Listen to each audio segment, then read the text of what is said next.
let's pass out some flowers to the Commanders, man. Oh, what a season that they had. What a job Dan Quinn did stepping in. And in looking at some of the new coaching hires, look no further than Dan Quinn of resetting a culture in a building. And now they had a complete reset, right? With ownership, with Peters as the GM, with Dan Quinn, but it certainly seems like they're all aligned. But Dan Quinn loves his players. He had those guys playing really hard. He had them believing.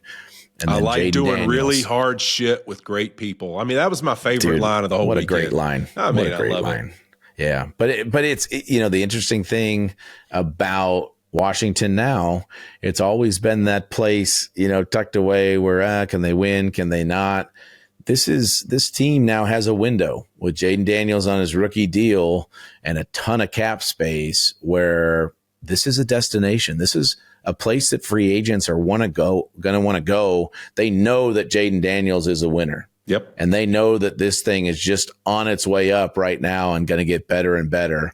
And, it's a great thing to see. It was great to see the season they had. And yes, they lost and got blown out, but I see nothing but great things for Washington in the near future. Yeah, I think when you look at this team and you go, obviously what he brought, I look at it, you can't really judge last offseason going into this season, some of the decisions they made into what they'll do in the future because you didn't know what exactly you got. You thought you had somebody special. You don't know what you have in Dan Quinn. You know you have a special human being and a guy who's a leader of men and just an awesome man who's going to inspire people to be at their best. But you don't know all those things. And so it's a little bit of a feel-out process. And so I think you can look back just a year ago to Houston Texans, C.J. Stroud. What did they do the next offseason, right? They go get Danielle Hunter. They create some investments of like, hey, we are going to go aggressive to make this team better fast. Yeah, well, Diggs. And Diggs as well. And then you look at the Commanders this past year, it's not like they didn't have a lot of cap space this past year. But what they did do is they said, hey, I thought it was a little more the Cincinnati Bengals approach when they had Joe Burrow. If you think of the guys the Bengals added kind of during that time, DJ Reader, Trey Hendrickson, some of those like piece guys where you're like, man, all right, this isn't some name that's going to jump out there right now, but it's a really good player who's got some experience who we're going to invest in just being like kind of a part of this team and bring it all together. And that's what they did this offseason. Now, going into this offseason, the entire building believes in 5, and they believe in what's capable with Jayden Daniels. You have all this cap space.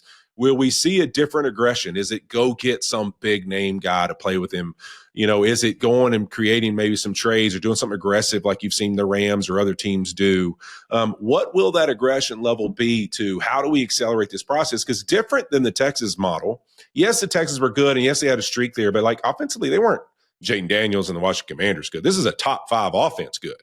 So what do you need to do really? And what are those pieces and what does it look like? I think it's going to be a really fun offseason to see where do the Washington Commanders go from where they are right now, the excitement that's around them, and how do they navigate the football team that takes the field next September and what it looks like while keeping Jayden Daniels the leader and the star of that football team. I think it's going to be fun. I think they're going to be one of those teams when you talk about the NFC East, one thing you can count on, the same team is not sitting there every year as the best one. So it's always turning over.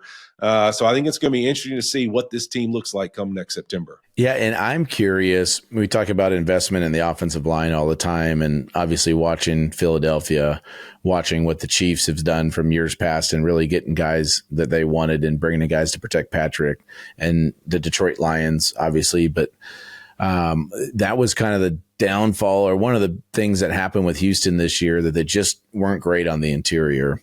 Now with Washington, what I'm interested in is with the style of offense that they run, which is a lot less just straight drop back and play action. They do get it out quick. They do the RPO game.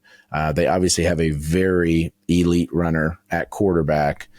Do they say maybe, the way that we're built, we don't need to go out and get those pieces through free agency and spend a lot of money on the offensive line. Let's do it elsewhere to help our defense and whatever else. I think that may be the strategy going forward, but I don't know, because Peters he's a San Francisco trained guy, so we'll see. That will what be he an ends up interesting thinking, dynamic. Think about it. That offense that he's been around, nothing like the one that he's playing and that he's really being a GM for. So what you need and what's important to it are really complete different things. Like you could make an argument that if you were going to invest anything on the offensive side for the Commanders, it's just tons of skill and talent because the ball gets spread out everywhere. You're huddling constantly. You want a ton of like yards after catch scenarios with guys who are dynamic with the football in their hand.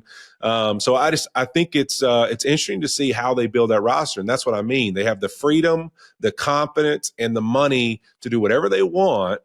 Now we're really going to get to see how do they all blend together and do they have the same vision, which is what you've seen the Chiefs, the Eagles, some of these great football teams have a vision for how they're going to build around a guy and they do it. Will they be successful in doing that? That'll be the thing because now it's not a surprise time.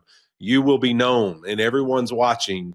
Can you make those decisions and the right ones with a little bit of pressure on you to be successful and make this team just a little bit better than last year, this year? I think it'll be fun to watch.